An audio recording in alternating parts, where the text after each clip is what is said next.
Buenas noches, familia de Jesús Rey y Luz para las Naciones. En esta noche quiero compartirles una reflexión que el Señor me lleva a traerles esta noche. El título es Cuando la vida pesa, Dios sigue obrando. ¿Y por qué este tema? Porque muchas veces en nuestra vida hay un cansancio que no se ve, y no es el cansancio del cuerpo después de trabajar precisamente, es el cansancio del alma cuando la vida se vuelve pesada, cuando el tiempo pasa y uno mira alrededor y piensa, ¿y ahora qué? ¿Eso es todo? ¿Por qué nada cambia? A veces no es tristeza intensa, es algo más silencioso. Es una sensación de monotonía, de desgaste, de esperar y no ver nada.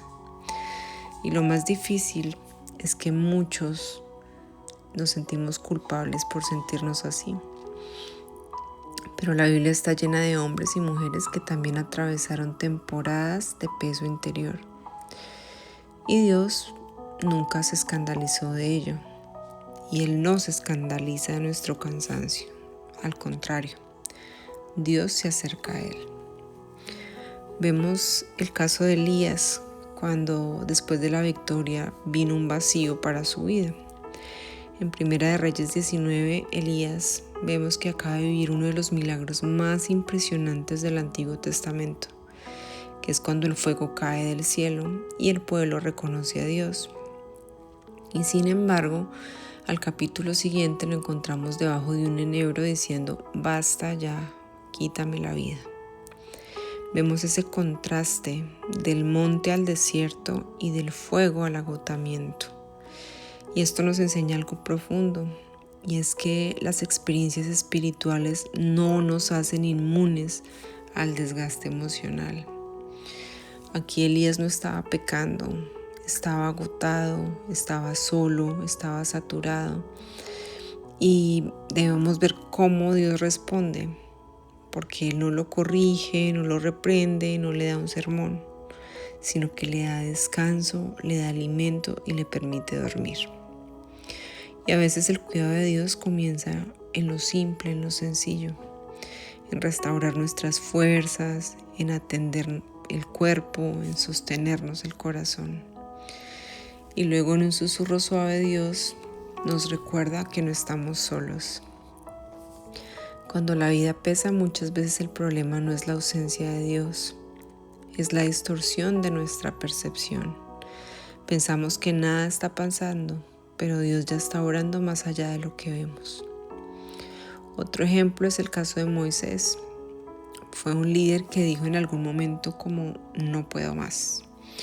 Y en Números 11 vemos que Moisés dice algo impactante, dice, no puedo yo solo soportar a todo este pueblo. Si así lo haces tú conmigo, yo te ruego que me des muerte. Moisés, el libertador, el hombre que abrió el mar, también llegó a un punto de saturación y Dios no lo descalificó por eso. Le comparte la carga con 70 ancianos. A veces la desesperanza no es falta de fe, es sobrecarga, y parte del cuidado de nosotros como iglesia es reconocer que nadie fue diseñado para llevarlo todo solo. Otro hombre de la Biblia es Job, que es cuando todo se le derrumba a Job. Y Job no solo se cansó, lo perdió todo. Y vemos en Job 3 que él maldice el día de su nacimiento, desea no haber existido. Dios permitió que esas palabras quedaran escritas en la Biblia.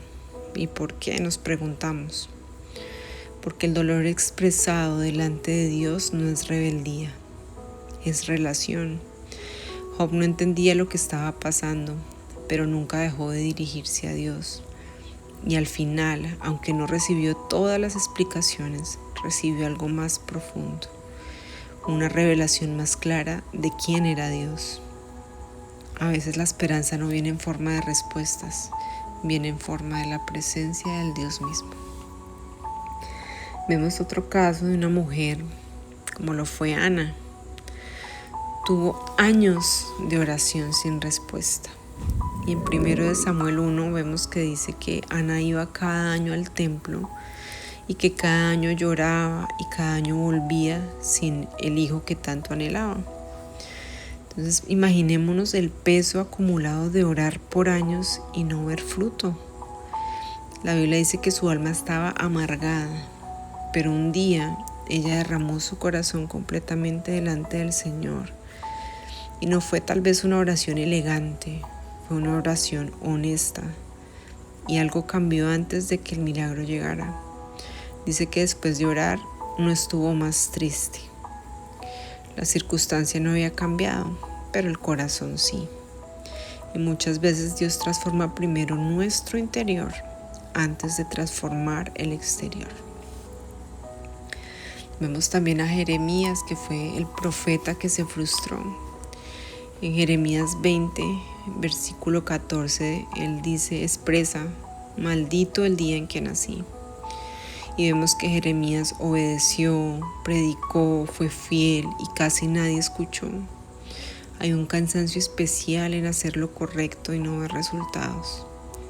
Pero en el mismo capítulo, Jeremías dice, había en mi corazón como un fuego ardiente. Es decir, él estaba cansado, pero no podía abandonar el llamado. La esperanza no siempre es entusiasmo. A veces es una llama pequeña que no se apaga. Vemos también el caso de los discípulos en el camino de Maús. Esto lo vemos en Lucas 24, donde Jesús había muerto. Ellos iban caminando tristes, dice. Nosotros esperábamos. Y esa frase es profunda. Esperábamos en pasado. Habían perdido la expectativa. Y Jesús se acerca, pero no lo reconocen. Camina con ellos, les explica las escrituras, parte el pan y es ahí donde lo reconocen. Y dicen, ¿no ardía nuestro corazón? Y hay algo hermoso en esta parte y es que cuando ellos pensaban que todo había terminado, Jesús ya estaba caminando a su lado. A veces la desesperanza no significa que Dios se fue. Significa que aún no lo hemos reconocido en medio del camino. Vemos también a David. En el Salmo 42, David dice, ¿por qué te abates, oh alma mía? Y ahí me conmueve que David no niega su tristeza, no la esconde, él la reconoce, pero tampoco se deja gobernar por ella. Le habla a su propia alma. Espera en Dios, le dice. Se dice a sí mismo. Y hay momentos en la vida donde debemos aprender este lenguaje interior. No es negar la realidad, es recordarle al corazón quién es Dios en medio de la realidad. Porque cuando el tiempo pasa y nada parece cambiar, la mente empieza a narrar historias equivocadas, como Dios me olvidó, no soy suficiente, siempre será así. Y en esos momentos la fe no es una emoción fuerte, sino que es una decisión tranquila. Es esperar, confiar, pero sobre todo permanecer. Y un ejemplo en la Biblia también que nos muestra a Jesús es que a veces también olvidamos que Jesús también conoció el peso interior. En Getsemaní él dijo, mi alma está muy triste hasta la muerte. Él no dijo estoy fuerte, no dijo esto no me afecta. Él dijo la verdad.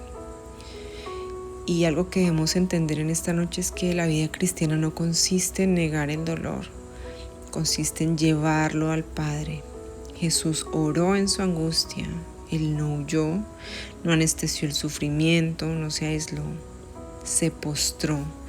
Y en ese lugar de vulnerabilidad fue fortalecido. Y esto nos enseña algo importante, y es que la esperanza no siempre llega quitando el problema. A veces llega sosteniéndonos dentro del proceso. Cuando el tiempo pasa y nada parece mejorar, uno de los dolores más silenciosos es hacer lo correcto, orar, servir, esperar.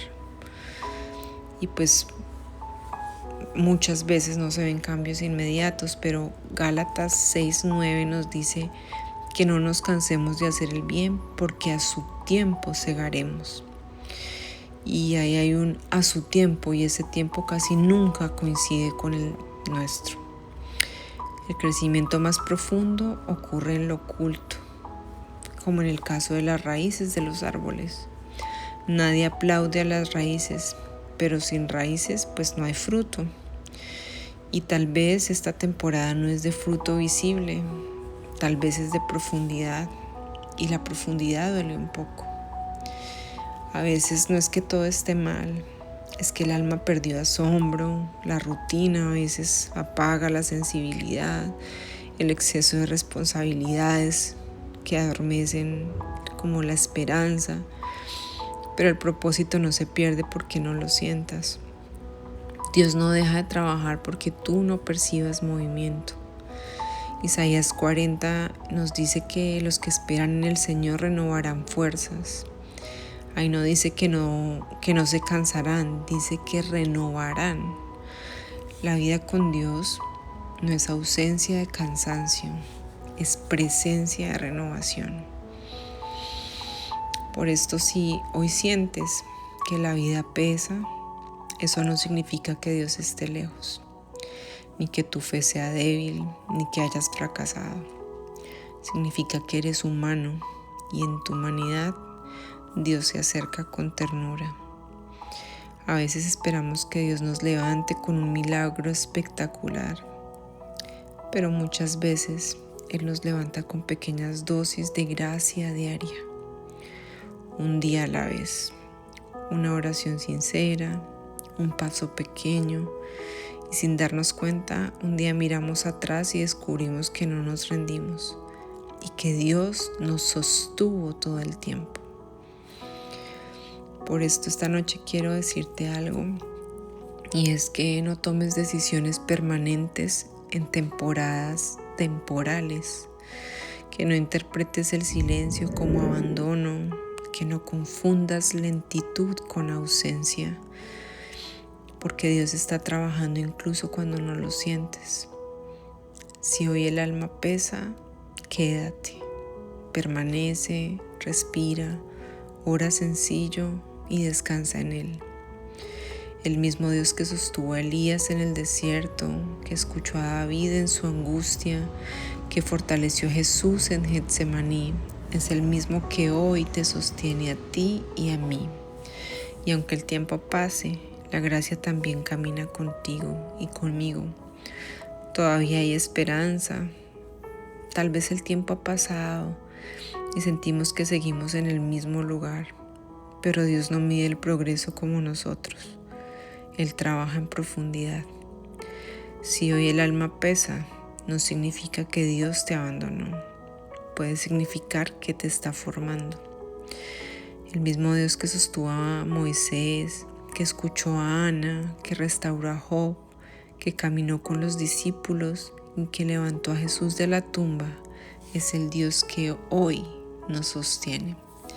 Y aunque no lo sintamos intensamente, Él está más cerca de lo que le imaginamos. Nuestra historia no ha terminado. Es por esto que los invito a confiar en el tiempo precioso de Dios, a entregarle nuestras cargas y a pedirle que nos regale cada día pasión para ver lo simple, para agradecer y para esperar en su tiempo, porque sus planes siempre son mejores que los nuestros. Hoy duerme con la convicción de que aunque tú no lo veas, Él siempre está orando. Dios les bendiga.